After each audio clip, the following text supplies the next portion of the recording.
ദൂരെ ദൂരെ നിന്നും മരുഭൂവിൻ വഴികളിലൂടെ ഒരു കാലിത്തൊഴുത്തു തേടി 3 രാജാക്കന്മാരെത്തി. വാനം തെളിഞ്ഞു നിന്നു, ദിവ്യസാരം തിളങ്ങി നിന്നു.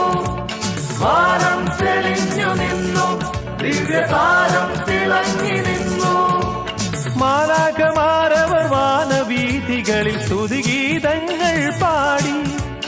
മാലാഖമാരവർ വാനവീഥികളിൽ സ്തുതിഗീതങ്ങൾ പാടി. ഈ കുടുംബത്തിന് നൽകണമേ. നിന്റെ നാമത്തിൽ തിന്മകളെയും രോഗങ്ങളെയും ഇവിടെ നിന്ന് ബഹിഷ്കരിക്കണമേ. അപകടങ്ങളിൽ നിന്ന് കാത്തുകൊള്ളണമേ. നസ്രത്തിലെ തിരുക്കുടുംബം പോലെ ഞങ്ങളുടെ കുടുംബത്തെയും രൂപാന്തരപ്പെടുത്തണമേ. നിത്യം പിതാവും പുത്രനും പരിശുദ്ധാത്മാവുമായ സർവേശ്വരൻ എന്നേക്കും ആമേൻ.